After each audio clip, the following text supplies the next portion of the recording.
Good evening, family and friends, and thank you for joining us tonight for another episode of Family to Family Workshop. Tonight, we have one of our local own, Shannon Scott, and she's going to be talking with us with the importance about dreaming. Before we go any further, we want to give thanks to our sponsors, Freedom Scholar Learning Inc., Sewing City, woohoo, that's where we at tonight. And you heard me say our sponsors. Girl got going on. ESL Federal Credit Union, Bridge Media Visions, Irate Media, and friends and families of our Beechwood Neighborhood Association. Again, like I said, we have Shannon Scott. She's a local entrepreneur, salon owner, self-taught master weave stylist, and a sponsor of a local partnership. So tonight, we're going to let her take on the topic of dreaming and what it means to her and what it should mean to us, or what it looks like to her and what it may look like to us. So Shannon, you take it on.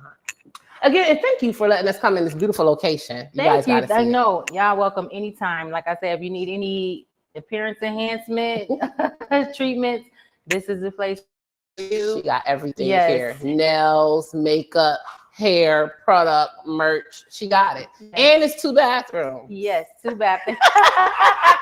Sometimes you have to wait in. They say you can't use their bathroom. Yes. She got 2. Yes, thank you. No, thanks for having me. I appreciate it. And yeah, I'm just glad to be featured. And for me, dreams start early. And it's funny because a lot of times we don't even realize our dreams until we're knee deep in them. Because a friend of mine I was in school with, she reminded me 20 years later, you told me when we was in high school, you was going to have a shop, because I've always did hair. My entrepreneurial journey started at 14. I had a natural knack for doing hair. My mom literally saw the talent in me and would buy whatever it was I needed to execute styles. But not to cut you off. So you heard what she said, her mother. Yes. Because one thing about this salon business, you have to have support. You do. And you got to have the money. You do, because it wasn't cheap. It's not cheap. And like she said, the support. So her mom. So let's give kudos to her mom. Because, shouts out to her mom, because that's the part we're talking about, dreams. Her mom is the beginning to help make this dream. Yes, she did. Without even knowing, though. Without even knowing. No, because just like I was raised in salons my whole entire life. Because my mom was a professional, so she couldn't do no hair. Okay. So that me being in that environment, they would say, hey, Shannon, do this, do that. And I would do it. And then I would take those skills home and do them myself. Or I'd be like, Mom, I could do that style. Just buy me this. And I could do it. And I really never kind of messed up. So it just was a thing that kept going. That's pretty cool. That's pretty cool because, like I said, I do hair too. And I remember when you opened up your salon in Portland, and that was big because you were young still. Yeah, I was 27 when I opened it up. But like I said, I kind of stepped back from my dream because at 21, I became a nurse. Okay. So I've always did hair on the side. So even as a nurse, hair was something that I would do on the weekends. Gotcha. Literally, I had to, as a nurse, you're mandated to work every other weekend. Mm-hmm. I literally got my DON and my nurse manager gave me to work. I worked every Sunday. So I would work Sunday through Thursday. So I would always have Fridays and Saturdays off, because I had to have my hair days, because those were big in hair, Friday and Saturday. Gotcha. So yeah. And so when you say back to that dream, because like you said, it wasn't always your dream. Mm-hmm. You were a nurse. Yeah. So can you say some of your nursing money helped you build your dream? It did. Everything happens for a reason. But had I stuck to my dream, and when I became a nurse, and no offense to nobody who a nurse or my friends, but I was following the crowd. Come on. That's what I mean? Yeah, come on. Crowd, it was the money, because at 21, making 20, I was making my age. You know what I mean? An hour. So it was good, but doing hair, you make more than that. Of course, you got overhead and products, but things like that. If I would have stuck with the dream, I probably could have opened my salon earlier. But like I said, everything happens for a reason. But when I went down that nursing path, it was because that's what my friends were doing. And we wanted to be together all the time. Let's go to school together. We did everything together, which was good because it made it easier. But yes. Got you. So guys, listen to what she said. It was a dream she put off. Didn't really know it was her true dream, because like you said, you were with your friends. You knew it was something you had a knack for. Yeah, it came easy to me. It came easy. And then you said a friend reminded you, like you said you was going to get that salon. She told me. Years. Yeah, she told me. And I was only at that school because I went to Gates Childlight 1 year. I went to John Marshall, but I went to Gates Childlight 1 year because my parents had bought a house in Gates, and she was like a new person that I met, and she never forgot it. But I always did hair, and my hair was always fly everywhere I went, and that's how I got clients. And like, who did your hair? I'm like, me. They're like, you do mine. Yep. And then it grew from there. I would do all my friends at school here. When I worked as a nurse, I did all the nurses and the CNAs here on my job. Like wherever I was, I just had clients because I just kept my own hair up. And gotcha. Yeah.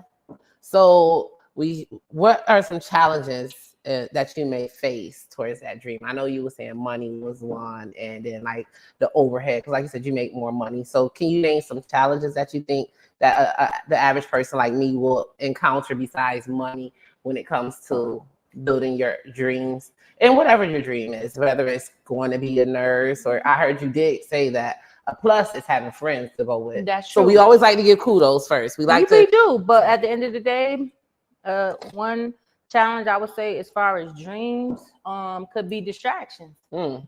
Your friends can be a distraction if they're not on your path, you know what I mean, and if they're not growing.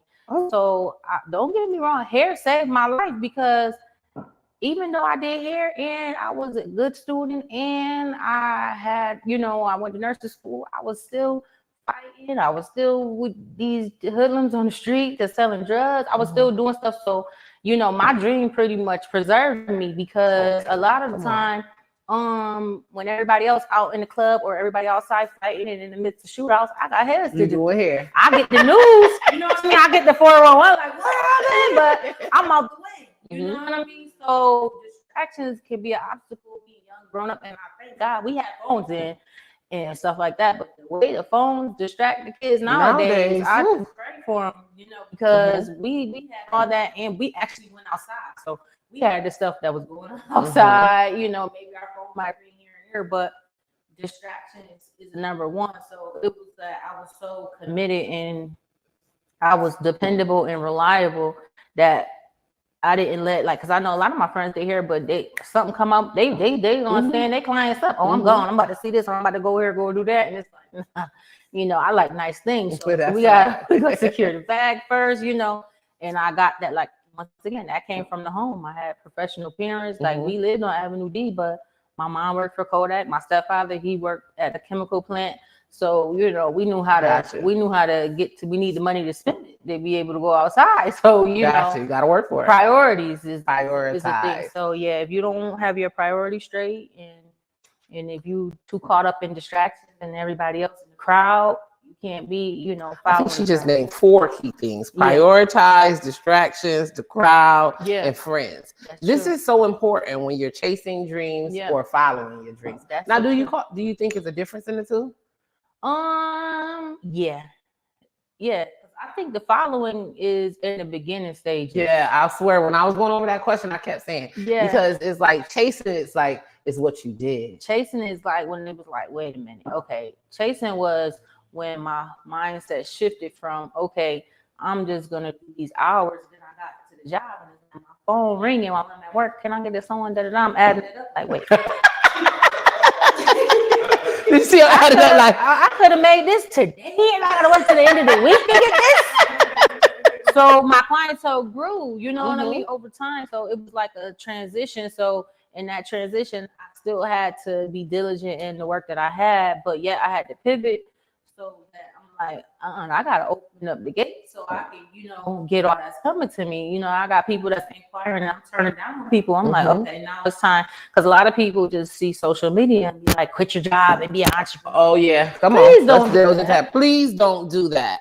I'm an entrepreneur, and I've probably been doing hair longer than this young lady. I'm older, and I haven't got to her levels. Don't do that, because social media, like she said, will have you thinking. But she come from a foundation where it can be possible. It is. So that's why I'm so glad that because people think that it's easy to have a business, and even once you got the business, and she said she's here all day, every day. When we partying, we had the sun's out, buttons out, all the fun things in town. Because I sure ain't seen her at nothing.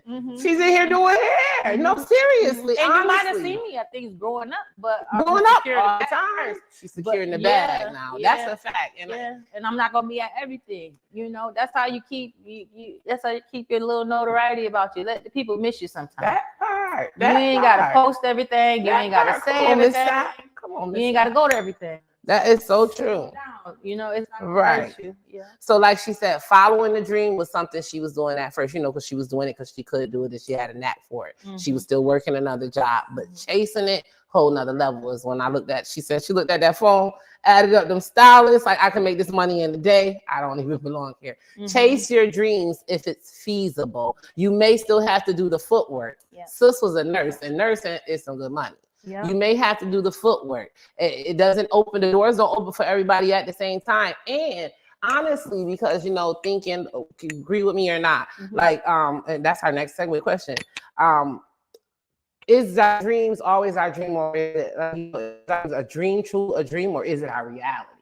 So, and that's another thing with people too, you know, like you have people coming up that do hair and braid hair and say they want to do hair and do it out there. But is it truly your reality? Are you doing it because you a part of the crew and you want it? Because nowadays everybody making money off of anything, you know? So is it truly your dream, or is it your reality? And which one, you know, because nowadays we gotta be serious about how we're gonna make our bread. That's so true. That's an excellent question. And it's so funny because when I went to my middle school and spoke to the 7th graders and the 8th graders, and they like 14 years old.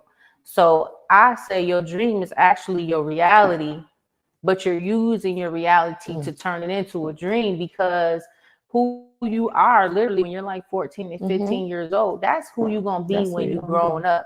So a lot of people think they got time, but no, when I was 14, I was already in my craft and making money from my craft. You know, I just realized that I'm talking about doing the research for this because I just graduated my human services degree. Yeah. And I got a salon. I'm in the process of shutting it down. It's my second one I open up, but it was my reality. I was doing hair. Yeah. It was never my dream. See, but it's truly my reality. And the more and more I look at it, it's like, okay, I was just at the district making $26 something an hour. They let me go. Before that, I was at Supercuts. They let me go. For the simple stuff, though, I always collect my unemployment. So it's like, okay, you have to go back to your drawing board, to your reality. You have to go to like she said, when you look, you talk about a paycheck, like you're making it daily. I just have to put in that motivation. So it's just like, you're not just a motivation to me today. It's like you're onlooking on site. And it's so funny because when my brother was saying we was doing it, because you work with a few people I know, Dolly and Dave, Vallister with the city. So literally, and so I was like, I was kind of discouraged because he sent you my email information. If that's me, Teresa Thomas. Oh, he asked me. Yes. Oh, okay, cool. And so my brother was like, keep it on top of it. I was like, wait, keep it on top of it. He reached out to me about you. He said, is it okay if I, and I'm like, absolutely. Look at there. She not only is she a sponsor and helping out. So now we're talking about giving back. This is a guy from the city of Rochester. He don't know me from a can of paint. He had helped her work out this salon situation. Long story short, I'm in the process and he gives me her information. He knows that she's a down to earth person in the city who will take my hand and carry me away. Mind you, it's his job to do it. He was like, I'm what you want to share. I know because it's a lot of things working with Dave that I did not know that hinder and slow things down. This took me 4 years to get here. Dave literally stuck it out with me. He could have retired and went on his way. No, listen, you are one of his babies. He said, like, this project was something he sat on, and it was something downtown, and he refused to let up. It was so much, but it's only so much he could do for me, and it's only so much he could tell me.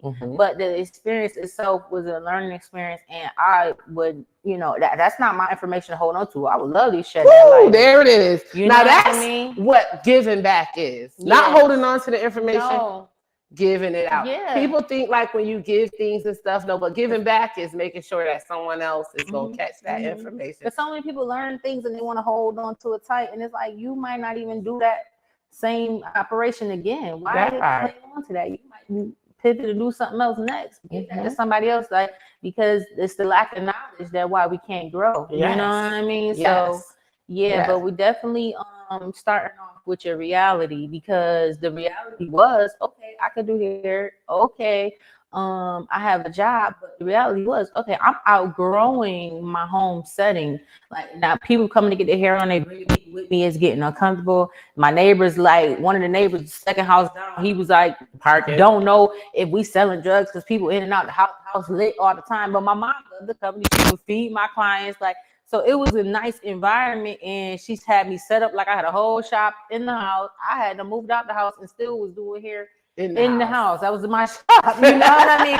That's what's up. That's yeah, what's up. like it was a good situation. So I outgrew that situation, and then I went to the next level. A lot of people bite off more than they can chew. Yes. And then a lot of people say, well, how do what do you do to maintain everything? And my whole thing is like, whatever it takes. We had this conversation here at the shop today.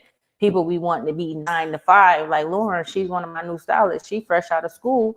She the first one here. And she the last one. She ain't even had no clients here. People just want to come. Oh, I ain't got no clients, so I'm not coming. Okay, but you set your attention on coming. She set her attention and she came. And guess what? She ended up collabing with every one of my clients today, helping me, and got her own client walked in. I trust that. You know what I mean? So if you could wake up with a mindset, well, I'm coming to work gonna find you. Say it again, Miss Scott. Work gonna find you if you got that attention. That's like money is energy, it's currency, it means always moving. So if you're not moving, ain't no money coming your way. You heard what she said. The money is energy. It's always moving. If you're not moving, it's shaking. It's exchange. It's not coming your way. You gotta wake up. She said, on your mind. Yeah. Girl, you giving me chills. Like with this, because she said, no, you too. I swear. No. Because it's easier said than done. And when you think about your life and you be like, okay, what is it? Okay, today, like she just said it. You have to get up with that mindset every day that I'm going to make some money, or I'm going to be somebody, or I'm getting something done. Whether you have the means or anything to do it, because you never know what may come your way on your journey. You just got to get out there in the energy. Like you said, you got to get the moving and shaking. When I first opened the shop, I would be in there. I had such a fear of failure that I would be in the shop at 3 o'clock in the morning doing here, and then come back at 9 and do it all over again. Like, because people clock me that I was taking walk-ins. I had my full schedule in. Yep, you want to wait? Yep. Now I hired a braider, help me double team. Okay, I got a braider. Sit here, do all my braid. Now I remember I was set a record. I did 10 sew-ins in one day. And that was back in 2014. I had $1,000 a day in 2014. Okay. You know what I mean? So if you want it, then you got to be ready and willing to do it. And you need a team. You can't always do it by yourself. Come on. If you got there's no I in team. No. Needs a team. And nowadays it's so hard to build a team though. Yeah. But can you tell us about how you built this your team? It's hard. Look, they both laughed, the receptionist and everything. Because I'm telling you, I got family of hairdressers. They all told me I'm coming forward. I got the building and I'm stuck with the bills. In the process of shutting down. I must say I do have a family business because 2 of my nieces work with me, and my cousin Misha work with me. She's like my little sister. And Misha is my longest standing employee. She's been here since day one. Avenue D. Yes. If you know, you know. You know what I mean? Like her mom did the nails and the lashes, and she follow her mom footsteps with nails, but she do hair. Her sister is big time makeup artist in Los Angeles. So we come from we just come from a neighborhood of appearance and enhancement. Even the people from the neighborhood, everybody just look good and know how to make money over there. That's just our little hub. But build my team. I mainly build it by example, and I build it by creating an environment that people wanted to be in. So I lived in a nice home, even though it was on Avenue D. My mom, like people always say, well, when you come in the house, you feel like you in the suburbs. You know what I mean? And we always had company. My mom always entertained people. We always just made it comfortable. So when you create an environment, and then even back then, when I wasn't as professional as I am now, I've always been a professional, but I wasn't as professional as I was now. It was certain things I just didn't allow. I just didn't allow like cursing. I had signs on the wall, all that cussing, like whoa. And I was only 20-something years old, and I knew that I just didn't want all that in my environment. I didn't know what it meant. I know more what it meant now, but then I didn't. I just knew it was just certain stuff I just didn't want in my establishment, and I just set boundaries. And I lost a lot of people, but I lost a lot of like ghetto clients that want to negotiate my price. So it worked because I attracted a more higher scale client. And like all my clients kind of grew with me, and my staff kind of grew with me. And I lost all my staff at once too. And I almost gave up. I quit for 6 months. I shut my shop down for 6 months and went and worked for one of the girls that worked for me. They all left and got their own shops at the same time. And I was so depressed, like, but then listen, ladies. But I got distracted because I had entrepreneurs. Listen, distractions. I had distractions because I got a man. I got a man. He was out on them streets. Here we go. He was out on them streets. Remember, she said for friends, distractions, money. What was the other one? It was another one, but distractions was one of them. Yeah. So but at the time I had a man, and he was like in the streets, which he was financially secure, so I wasn't going as hard. You know what I mean? So then it's like, now I got my staff, so I'm thinking I could slack up a little bit because I got a team now. And then one leaves, she like, I'm opening my own shop. I'm like, okay, cool. And then this, the other one leave with her. They didn't even tell me she was gonna go with her. And then this one talking about she might want to go. At that time, I only had 4 stations. So I'm like, wow, okay, everybody leaves. So I'm like, you know what? I'm tired of all this overhead myself. Let you go get the shop and then rent a booth from you, which is easier. Uh-huh. And the whole time I was there, I was depressed. I was just stressed out. Like it wasn't a vibe. It wasn't no good parking. My clientele kind of went down, and then the man ended up going to jail. And literally, I bought all new furniture all over again.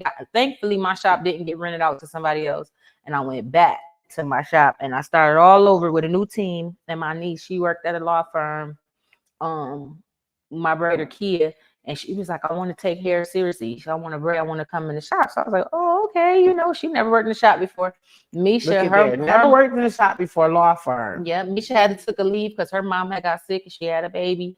And she came back. And then after that, and it was just like everybody after that came to me.